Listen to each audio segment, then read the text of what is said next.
Am I the jerk for letting my best friend walk through a dangerous part of town at night alone because I was too busy celebrating my birthday party? Posted by you/LostInThoughts07. I, 26F, have been best friends with Jake, 27M, for over 6 years. We work at the same company and are also planning to go on a work and travel trip together soon. This situation happened last Friday, which was my birthday. I had planned a big family gathering with over 20 guests, some of whom traveled over an hour to be there. Jake was invited, and he told me he would come. The night before, we went grocery shopping together, but while sitting in the car, he suddenly told me at the last minute that he wouldn't be attending because he had picked up an extra shift at work.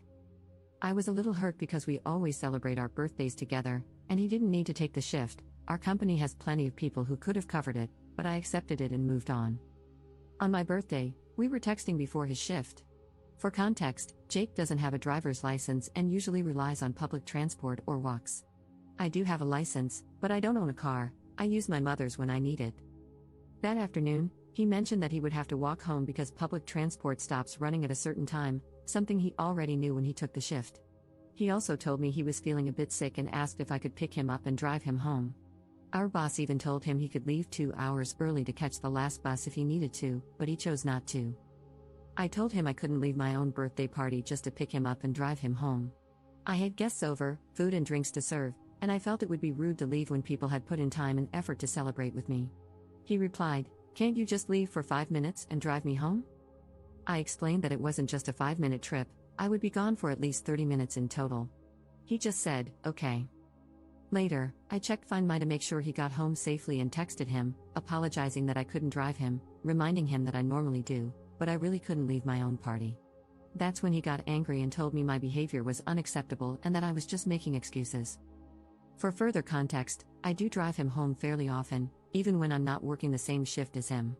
But this time, I had a prior commitment, one that he was originally supposed to attend. I reminded him again that our boss had told him he could leave early to catch the bus. At this point, he started arguing that the town is dangerous at night, but we've both lived here our entire lives, and nothing has ever happened to us. I used to walk at night all the time before I had a license, and another friend of ours, who is also a co-worker, regularly walks home late at night without issue.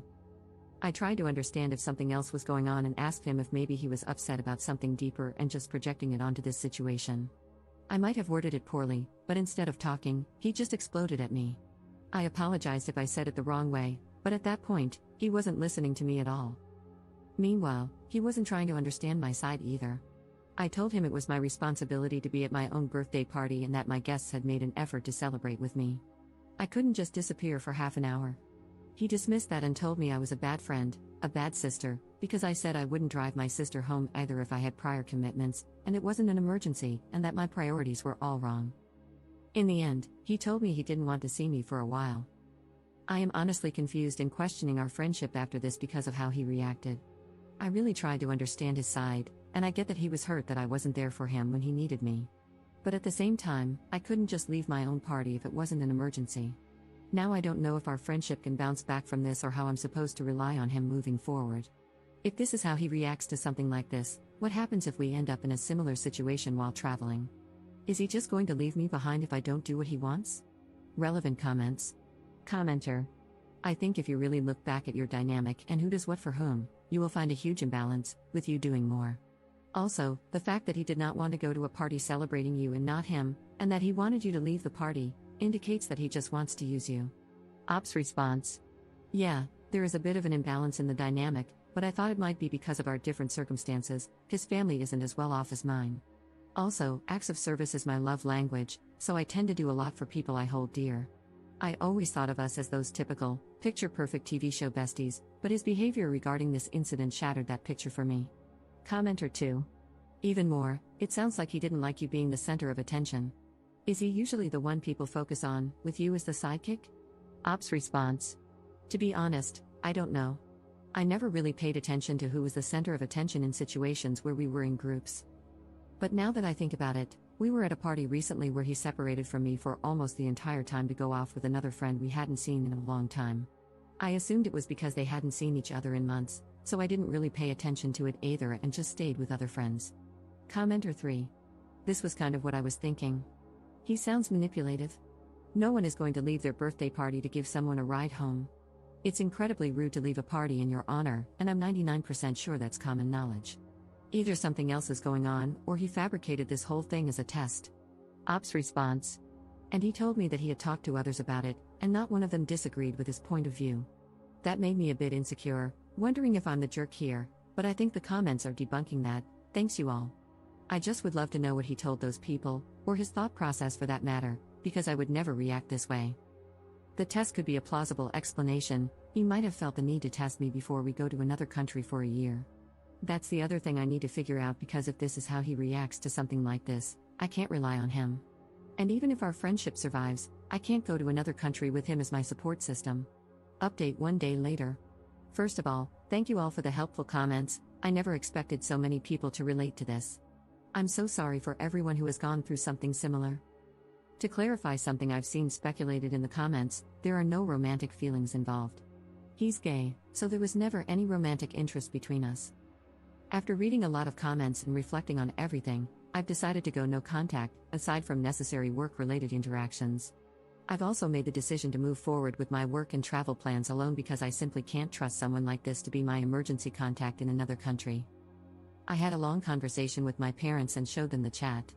My mom actually broke down crying. She told me she's seen narcissistic behavior and red flags in him for years, but things have gotten worse in the last few months. She said this has been weighing on her, and when she laid everything out for me, I finally saw the bigger picture. Even though it wasn't a romantic relationship, I now realize he was isolating me from other friends and family, always trying to make himself the center of my social life. He even tried to insert himself into most of my other friendships, and looking back, anytime I made progress in life, he would find a way to hold me back or drag me down. My dad told me that some of the recent arguments I've had with my family were actually their way of trying to get me to see what was happening, but I just didn't recognize it until now. He also said he's relieved I won't be traveling overseas with him.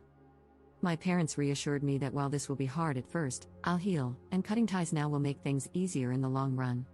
They also pointed out things I had overlooked, like how he tagged along on family holidays without paying but was never particularly grateful to my family for inviting him. I've started talking to one of our mutual friends about what happened. She's currently busy with the Super Bowl, but once she's back, I'll tell her everything as objectively as possible. I don't want to trash talk him or damage his reputation at work, but if coworkers ask, I'll be honest about why I've distanced myself. I genuinely do wish him the best, and I hope he works through his issues and finds happiness. But I'm done. My mom breaking down in tears was the final straw for me.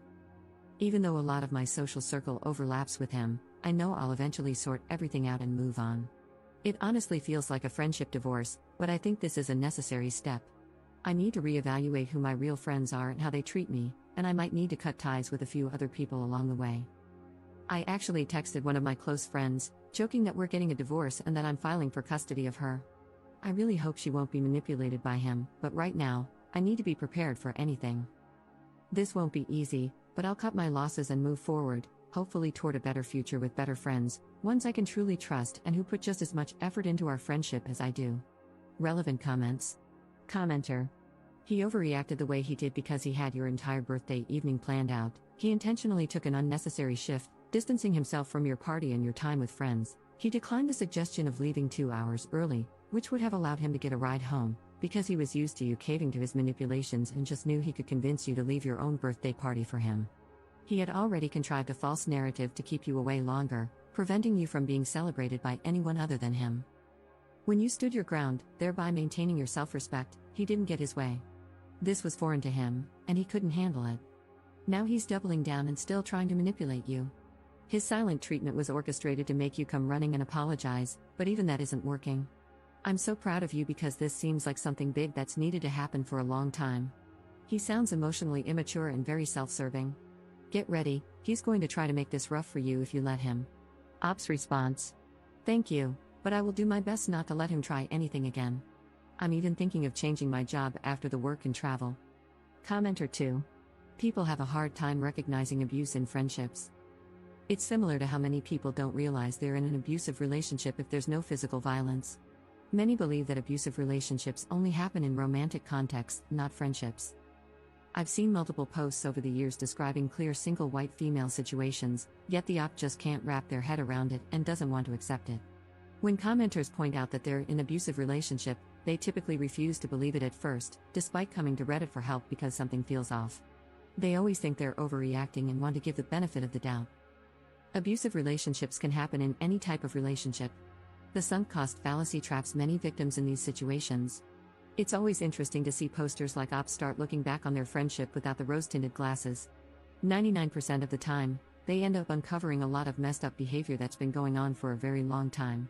It's hard to see the forest when you're too busy focusing on the trees. I hope Op is safe. The lengths to which her friend was willing to go to manipulate and trap both of them in this calculated situation are extreme and, quite frankly, unhinged. I wouldn't be surprised if this takes a sharp turn into obsession and stalking real quick. Just like in an abusive romantic relationship, her friend is losing control and has upped the ante. Now he knows his tactics weren't enough to get what he wanted. Once he realizes she's pulling the plug, things could really go off the rails. He's already escalated by screaming at her and piling on the guilt. He's going to escalate further, but how far will he go? Who knows? You can't reason with unreasonable people, and you cannot predict their actions. Op needs to be on high alert and should not underestimate him.